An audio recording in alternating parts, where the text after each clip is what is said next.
All right, so we are now we're not quite in order of hierarchy, but whatever. This is Jen Metzger, our incredible county executive, and she knows all the bridges, and, and she knows a lot more than that. We are so lucky to have Jen, who from day one, when I first got involved in this, I knew her as an environmental activist out of Rosendale and Rosendale politics too, and she just blew my mind from day one.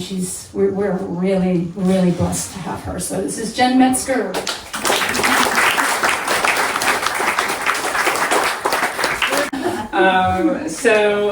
My colleagues gave really great overviews and have touched on some of the things that I'll touch on. So I'll just want to start. So, county government is like the state, structured like the state government, legislature, and an executive branch.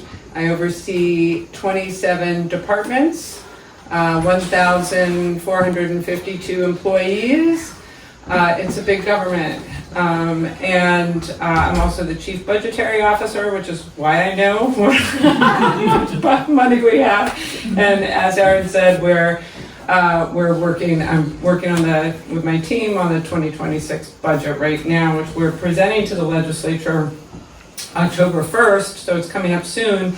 And I just want to say, this is a big process, doing the county budget. It takes half the year every year, and there are always public hearings, and there is always no one at public hearings.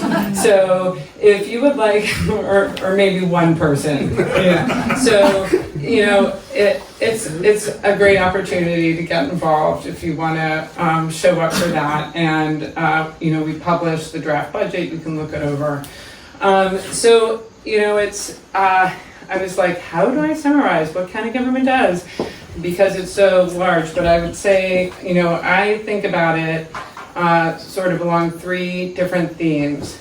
We help create the conditions for people to thrive in our county. We help create the conditions for a flourishing economy, local economy, and we help keep people safe.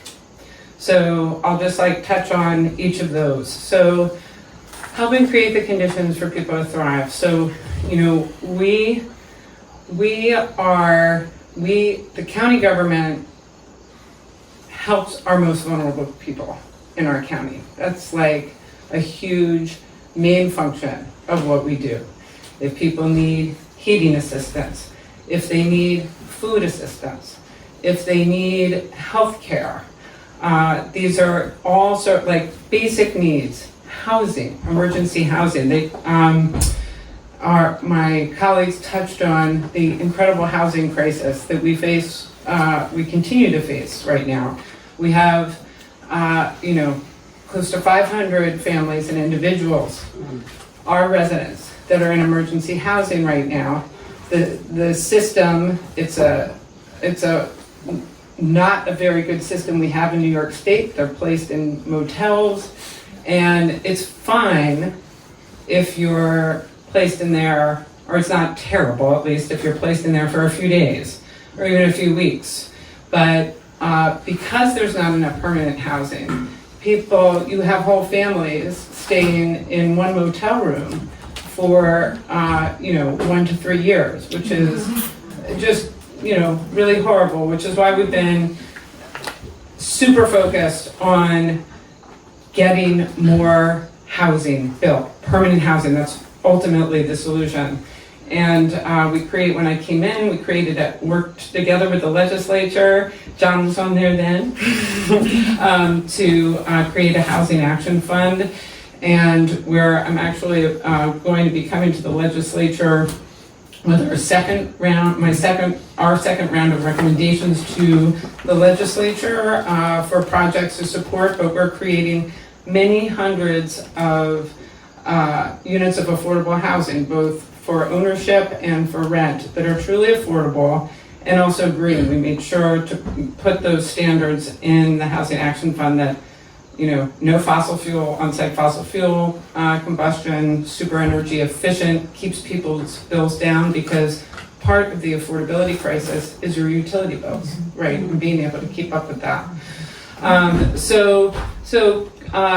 These are the kinds of like services that we're really focused on. That is again creating the conditions for people to thrive, because you can't, if you're a child in school, you cannot learn if you're cold at night and can't sleep, or if you don't have enough to eat, or if you don't have stable housing.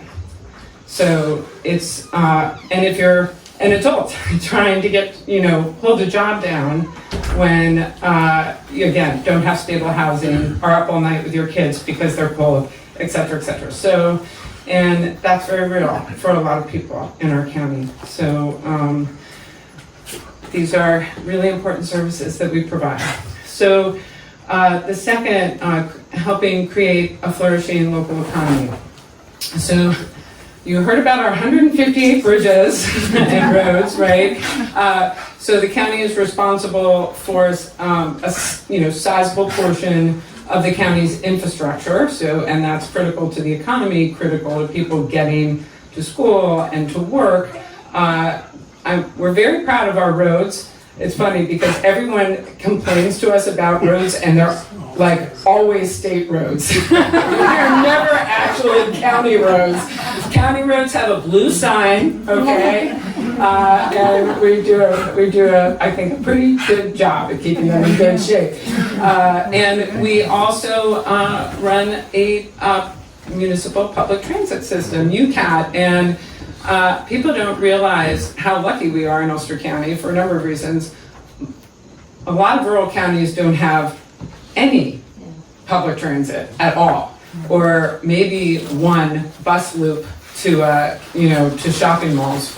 So we have like a real system, and we're the only ones in the state that have a completely free system of public transit. So, and that the legislature did in 2022, and we're keeping it free.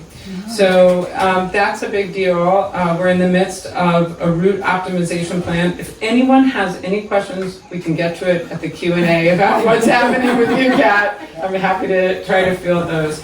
But we're constantly working on trying to make that system like more accessible for people and more fit, like so you can actually use it to get to work, get to school, et cetera, et cetera. So there's like the whole transportation piece. We also, we have an economic development department, and my kind of focus of economic development has been on supporting small businesses. We're an economy of small businesses, really giving opportunities to entrepreneurs that historically have faced barriers to having opportunities to start businesses. And also really trying to promote businesses that are sustainable and green, like really moving us in that direction and building on our strengths. We have a strong, really robust agricultural sector, right? So food and beverage, like value-added activities that will bring more income to our farmers, more income in the economy.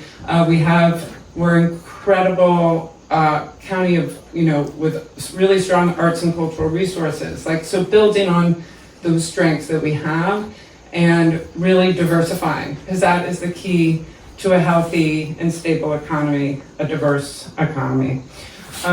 So we also have an Office of Employment and Training, and that office, it's almost entirely federally funded, and it provides internships, apprenticeships, jobs to people who have been displaced, who have faced barriers entering the workforce, who are low income. We actually pay employers to hire folks, train them. We've placed people in internships. Oh, I gotta hurry up.